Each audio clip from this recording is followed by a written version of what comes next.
Today we're going to talk about the division properties of exponents. Okay, here's a little example one. If I had x to the fifth divided by x to the third. And then drag this thing down. Okay, today we're going to talk about the division properties of exponents. Okay, here's a little example one. If I had x to the fifth divided by x to the third. Okay, we know that x to the fifth can be written out as 5x's, and x to the third can be written out as 3x's. Well, one thing we can do with these is we can cancel. That x can cancel out that x. That one, that one, that one, and that one. And if you look carefully at what we have left, we have two x's left. And where are those x's? They're in the top. And I can write two x's, x times x as x squared.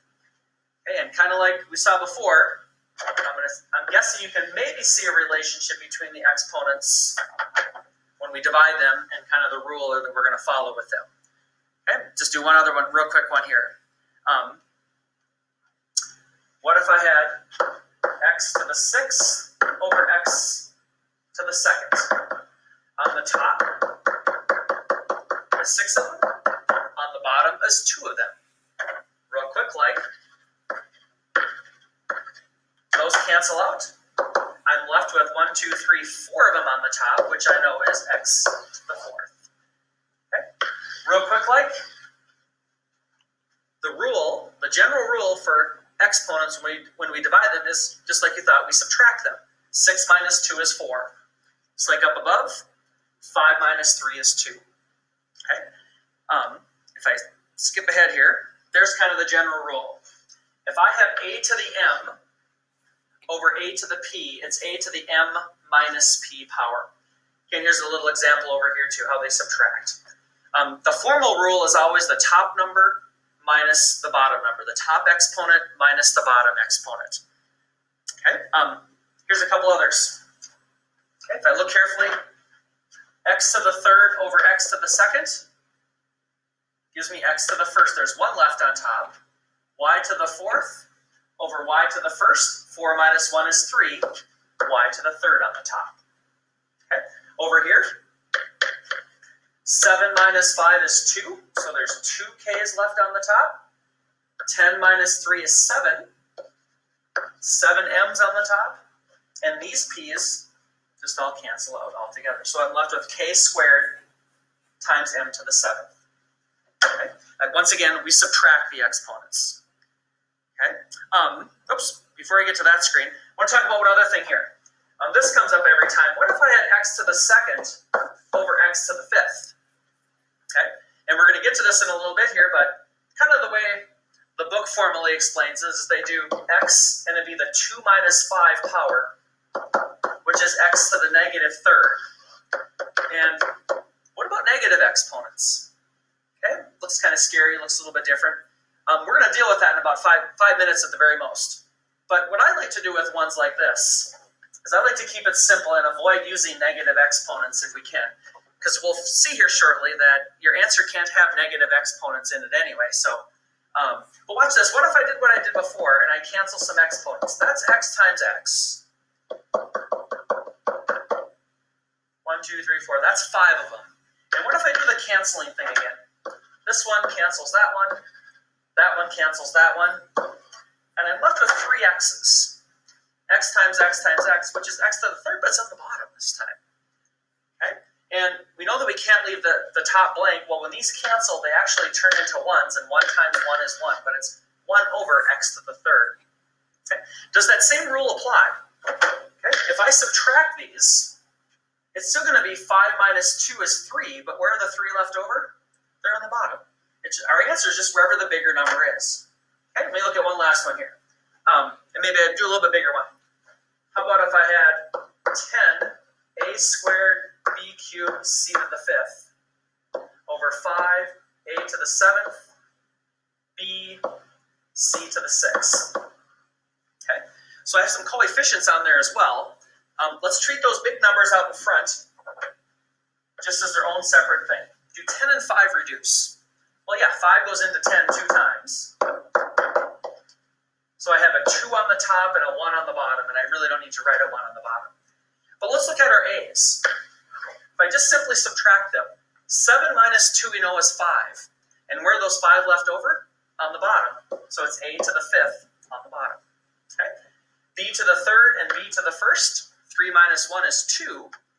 And those 2 this time are left on the top because the bigger number's on the top. So I have b to the 2nd. And then the c's, 6 minus 5 is 1. And the leftover 1 is down at the bottom. And that would be my grand finale answer there. So once again, the rule with exponents, when we divide, is we subtract them. Okay? And it's again, I just take the bigger number minus the smaller number, and your answer is wherever the bigger number is. Okay? So dividing exponents is actually not too bad. Okay? Excuse me. Before we go any further, oops, let me back up a second here. Yeah, there we go. Before we go any further, just a little refresher on the fractions from the previous section. I'm going to do this one right here. Okay? If we have an exponent outside of parentheses, we know that it multiplies everything to the top and the bottom. Okay? So I'm going to go up here actually, redo this. If I distribute through, it becomes 5 to the 2nd, which is 25. 2 times 5 is x to the 10th. Y to the 2nd, all over 6. So once again, that 2, it goes to everything on the top and everything on the bottom. Okay? Oops, 6 squared, thank you. 6 squared is 36 instead of 6, yes. Okay, and yep, it'd be the same thing here. It goes to everything on the top and everything on the bottom. One last one, it'd be 2 squared, which is 4. Y to the 4th. 3 squared is 9. And z to the 6th. Okay, so little refreshers we'll see here. We're going to use this property again from the other day and these future ones. But fractions, we just multiply through. Okay. Another one we're going to take a look at is the zero property of exponents. And without going into a big, long, boring proof, basically what it says is anything to the 0 power is 1. Okay? 5 to the 0 power is 1. 99 to the 0 power is 1. Anything raised to the power of 0 is 1. What if I had 3x squared to the 0 power? Well, anything, no matter what's inside here, to the 0 power is 1. Okay, so it's kind of a nice little rule. A lot of people think it's 0, but no, it's to the first power. Okay, and again, what if I had fractions? 2x squared y cubed over 5a to the 6th b to the 7th, and it's all raised to the 0 power? Oh no, it's just 1. Okay, so anything to the 0 is 1. There's one special thing that you have to be careful of with the 0 power, and that's this one. Is there a difference between this and that? Okay, one of them is 1, and one of them is something else. The one on the bottom here, again, this is everything in here is being raised to the 0 power, so that's equal to 1. But on the top, if you look carefully, what is being raised to the 0 power up here on the top? It's just the x. Okay, so it's just the x that turns into 1, and 5 times 1 is 5. Okay, so you have to be really careful about what has the exponent on it. Okay, but once again, anything to the 0 power is a 1. Okay, I mentioned negative exponents a few minutes ago. Okay, one rule with simplifying fractions and expressions here is we never can have negative exponents in our answer. So how in the world do we fix negative exponents? And again, without going into a big, long, boring explanation, I'm going to just do something here. What if I had 3x cubed, y to the negative 4th, and z to the 2nd, over 4, a to the negative 3rd, b squared, c to the negative 5th. Okay, so we're going to kind of treat the regular numbers and the exponents and the variables differently. If I look here at 3 and 4, they both have positive exponents. They're going to stay put. The 3 is going to stay on top, 4 is going to stay on the bottom.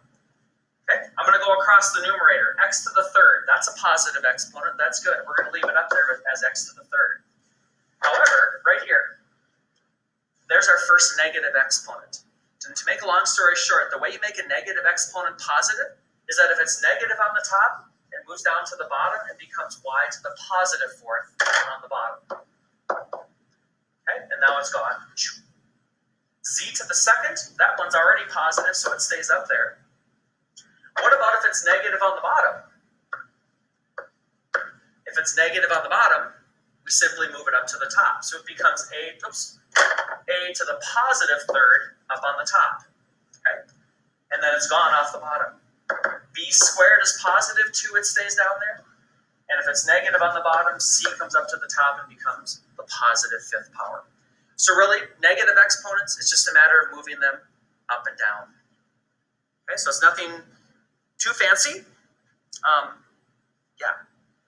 Okay. Oops, before I get to that, shoot. Let's practice one more of these.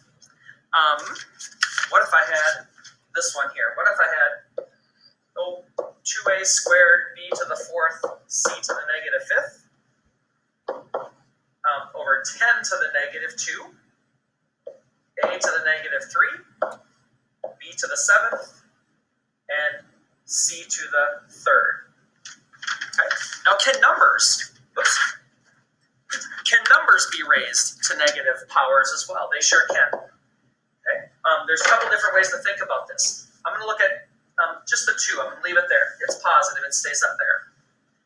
A to the second. It's positive. It stays up there. B to the fourth. It's positive. Stays up there. But this guy, that has to go down to the bottom. It becomes C to the fifth on the bottom. Okay, and again, I'm going to do the numerator and denominator just totally separate. How about this? 10 to the negative second.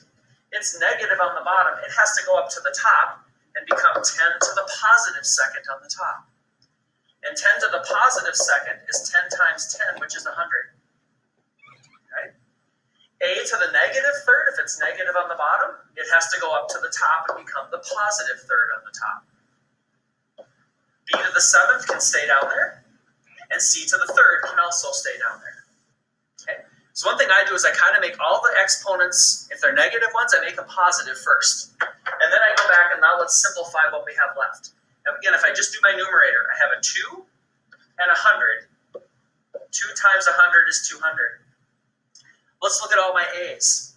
I've got 2 A's here and 3 A's here. I add them together to get a to the fifth. I'm going to look at my B's. Look right here. There's 4 on the top and 7 on the bottom. If we subtract them, like we talked about a few minutes ago, 7 minus 4 is 3.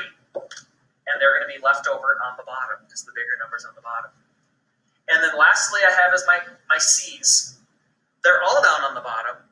5 on the bottom and 3 more on the bottom. I add them together, and I get C to the 8th on the bottom. And if I look at my answer, okay, I should never have more than one letter. We should only have one A, one B, and one C. If there are more of them, we can either add them or subtract them. And same thing with 200. There's no number on the bottom that can simplify it. Okay, so that's how we're going to tackle negative exponents. Okay, we just add them.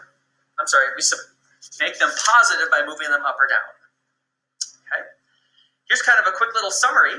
It's kind of a nice short little section. When we simplify these, and we'll look at a couple more here in a second, we're going to look for any exponents on the outside of the parentheses, and if there is some, we multiply. That's kind of what we learned in the last section.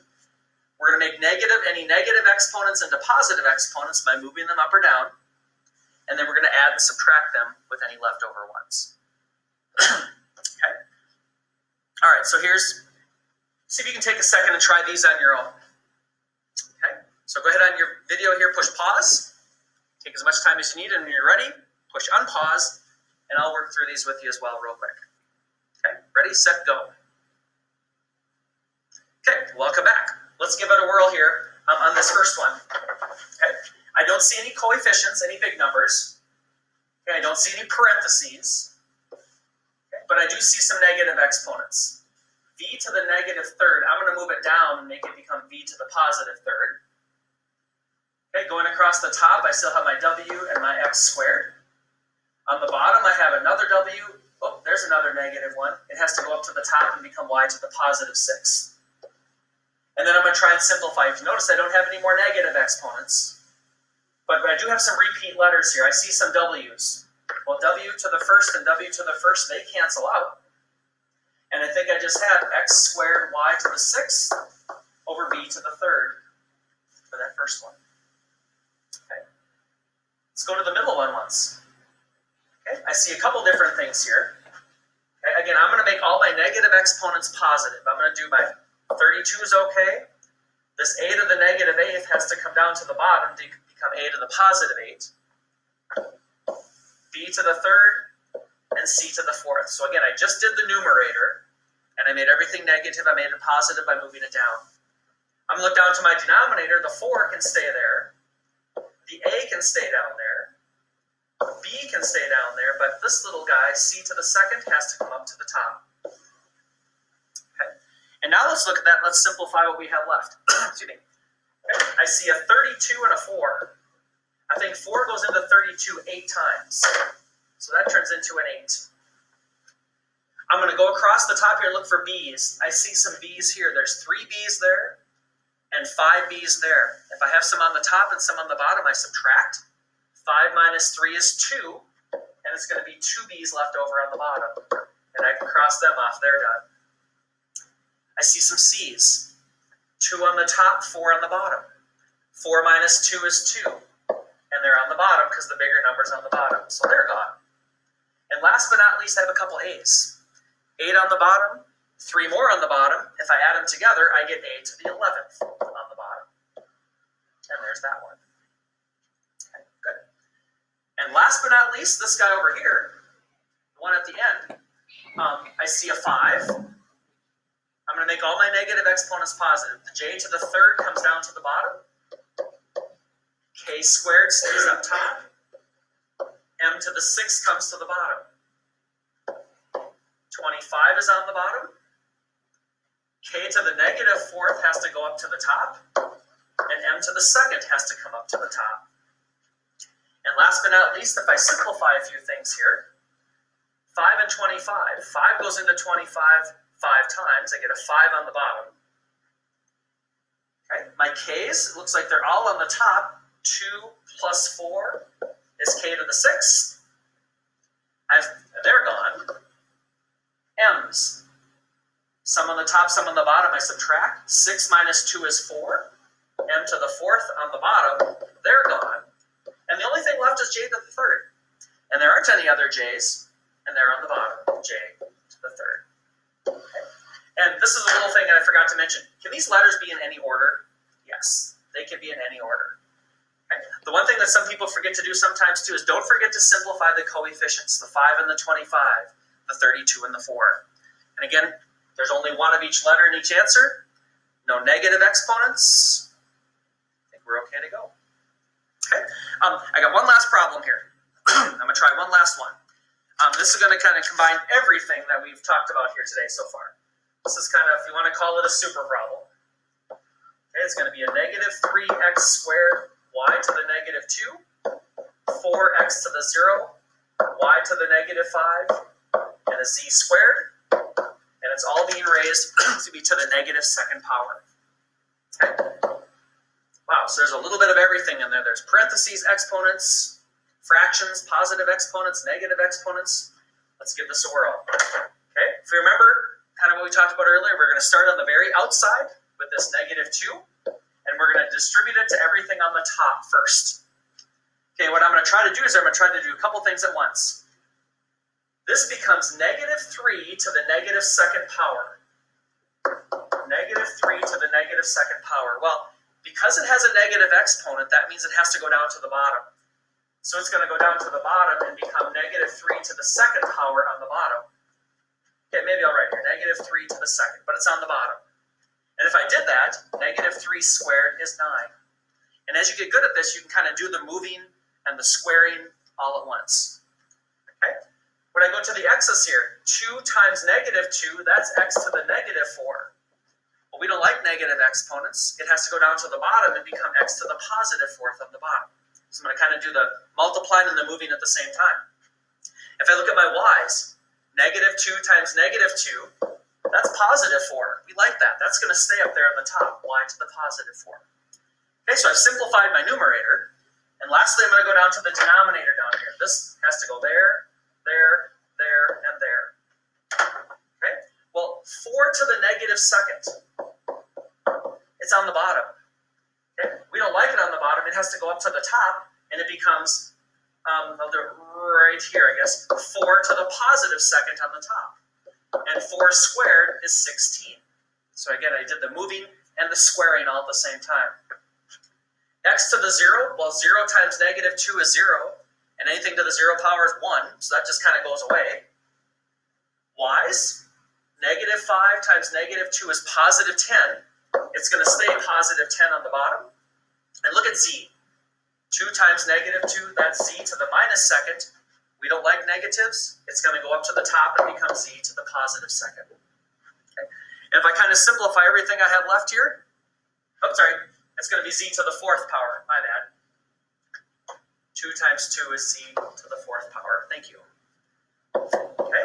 And lastly, let's see what do I have for big numbers. I have a 16 and I have a 9. I can't simplify 16 and 9 at all.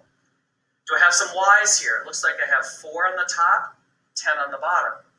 Again, when I have some on the top and the bottom, we subtract. 10 minus 4 is 6. Bigger numbers on the bottom. Y to the 6 is going to be on the bottom. And the Y's are gone. The 9 and the 16 are gone. I don't see any other Z's. Those are the only ones. They're going to stay up top, Z to the 4th. And X to the 4th, it's the only X's. They're going to stay down on the bottom. Okay. And there we have it. And again, if you look closely, no negative exponents in our answers. There's no more than one Z, one X, one Y, only one of each variable. And then my big numbers, the coefficients are simplified as much as they can also. Okay, so there we go. Hope we have it. And we'll go from there.